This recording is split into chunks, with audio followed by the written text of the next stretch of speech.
dans tout investissement, il y a toujours un risque. Et généralement, le risque engendre ou alors entraîne la peur chez beaucoup de personnes de se lancer dans l'entrepreneuriat. Ce matin, on va parler d'une thématique assez importante parce qu'il y a de cela quelques temps, j'ai reçu beaucoup de questions et j'ai décidé de répondre en faisant cette vidéo. Déjà, permets-moi de me présenter. Mon nom c'est Fabrice Ndjelakou, ingénieur agronome de formation et de profession. Bienvenue sur Africa Contractor, toi qui me regardes. Si tu es nouveau sur cette chaîne, tu as deux choses à faire. La première, abonne-toi, active la cloche de notification pour ne rater aucune de nos vidéos. La deuxième, partage au maximum cette vidéo dans tes différents groupes WhatsApp, Facebook, LinkedIn, Twitter et j'en passe. Installe-toi charmement. Nous allons commencer tout de suite. L'Afrique compte plus d'1,5 milliard de bouches à nourrir chaque jour. 60% de projets agricoles et d'élevage meurent après 6 mois d'existence seulement. Mais pourquoi? D'après la Banque mondiale, ceci serait dû à un manque de formation des propriétaires dans ces domaines. Alors, si tu souhaites investir dans l'un de ces secteurs et surtout gagner beaucoup, mais vraiment beaucoup d'argent grâce à ton projet agropastoral, ceci te concerne. Nous mettons à ta disposition des formations de qualité et sur mesure dans les domaines de l'agriculture, de l'élevage, de l'agroalimentaire et de la provenderie. Attention, ces formations sont disponibles en ligne, mais aussi en présentiel dans nos sites de Côte d'Ivoire et du Cameroun. Pour toute information, contactez le +237 658 58 36 56. Ne perdez plus de temps, contactez-nous dès à présent.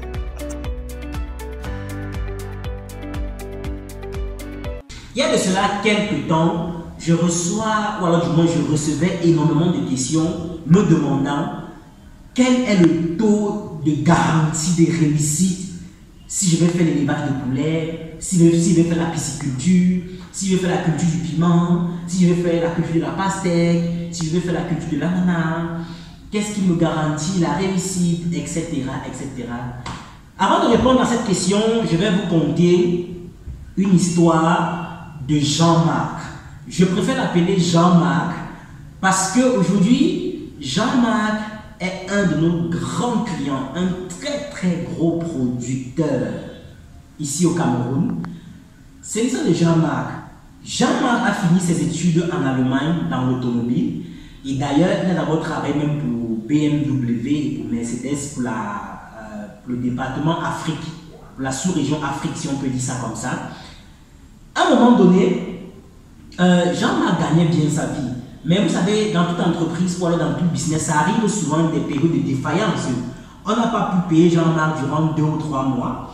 Et Jean-Marc a commencé à avoir la peur de si je passe mon temps à travailler, qu'est-ce qui me garantit qu'il va encore même me payer? Mieux je pars. Il est parti. Oui, c'est bien de partir, mais qu'est-ce que tu pars pour faire? Jean-Marc veut se lancer dans l'entrepreneuriat. Au départ, il était intéressé par l'agri-business. Il a commencé à dire, je vais faire les poulets de chair. Pardon. Je vais faire les poulets de chair. Les poulets de chair sont la grippe aviaire. J'ai vu comment on avait brûlé les poulets en telle année à cause de la grippe aviaire. Non, c'est trop risqué. Non, c'est pas un business fiable. Je vais faire l'élevage des porcs. Non, les porcs, il y a la grippe porcine. Ça ravage souvent trop les porcs et tu peux perdre tout ton argent. Je vais faire l'agriculture. Non, il y a souvent les feux de brousse. Il y a souvent les maladies là, qui empêchent les bons rendements. Et consort, et consort. Vous voyez que à chaque fois que Jean-Marc voulait se lancer, il trouvait toujours un alibi. C'est-à-dire, il trouvait toujours une bonne raison pour lui de ne pas investir. Donc, il ne veut pas prendre le risque. Chers internautes, laissez-moi vous dire ce matin que le risque, c'est dans toutes les affaires. Le risque, c'est dans tous les business. Je peux me tromper, mais de ma connaissance, je ne vois pas un business qui n'a pas de risque.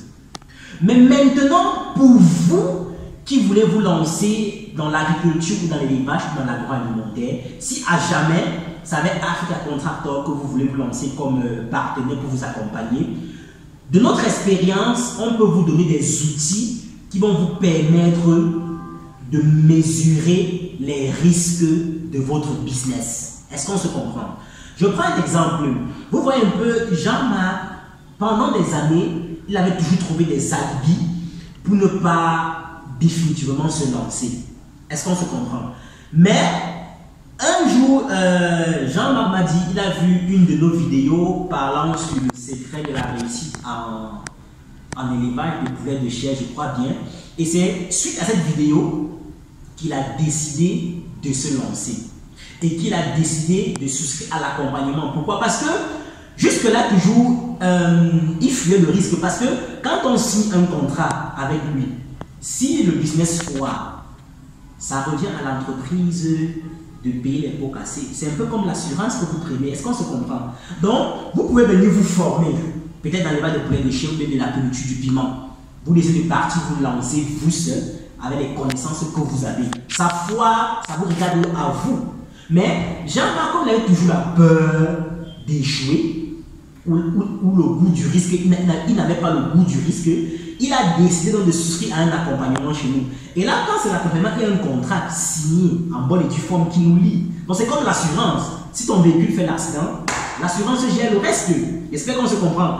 Mais nous l'avons accompagné. Je dis merci parce que ça a été de très belles réussites. Et par la suite, aujourd'hui, il produit même déjà les contre-saisons sans notre aide.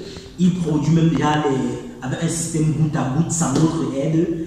Je suis vraiment très ému quand je vois ce genre de personnes.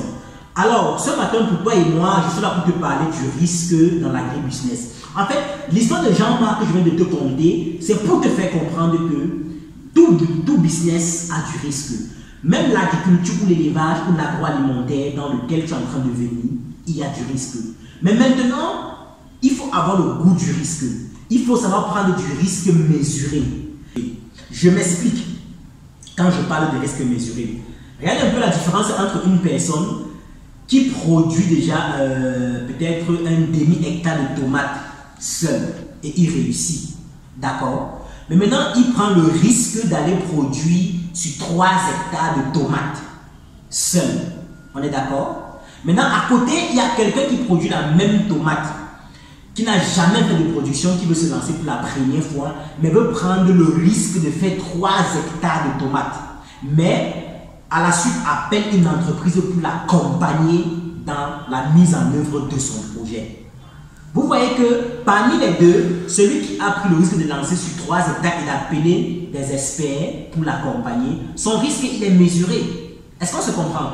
Parce qu'il faut dire, quand vous appelez aussi un expert, vous n'appelez pas un expert au hasard. Vous appelez un expert qui maîtrise la dite culture que vous voulez faire. Un expert qui a fait ses preuves dans la culture ou dans l'élevage que vous voulez vous lancer. C'est quelqu'un de ce genre que vous appelez. Vous n'appelez pas un expert qui est expert de bouche ou qui est expert de papier. Non. Un expert qui a fait ses preuves sur le terrain. J'espère qu'on se comprend. Or, à côté, celui qui produit sur des hectares et qui s'en va sur 3 hectares, laissez-moi vous dire que c'est différent. Les enjeux sont différents. Les attaques sont différentes. L'étude technique du sol, elle est différente. Ce matin, je suis là pour répondre à ceux qui m'ont posé des questions et à toi aussi pour te donner un conseil, pour te dire que dans tout business, il y a du risque. Mais il faut savoir prendre du risque mesuré. C'est-à-dire, on prend du risque, mais de façon mesurée. Ce n'est pas parce qu'on a dit qu'il y a du risque qu'on prend le risque au hasard. Est-ce qu'on se comprend? Maintenant, une autre chose, il faut maintenant dans votre projet savoir faire la différence entre l'important et l'urgent. Parce qu'il y a certains petits éléments qui vont vous permettre de toujours contrecarrer le degré du risque ou de toujours pouvoir prendre du risque de façon mesurée. Parce que quand vous avez votre projet d'agriculture ou votre projet d'élevage, quand vous parvenez à faire déjà la différence entre l'important, entre l'urgent, cela est déjà un gros pas dans votre projet. Ça va vous permettre d'avoir un process de production assez équilibré. En fait, aujourd'hui, je ne suis pas là pour parler de la différence entre l'important et l'urgent, mais certainement, je le ferai dans une vidéo très future pour vous.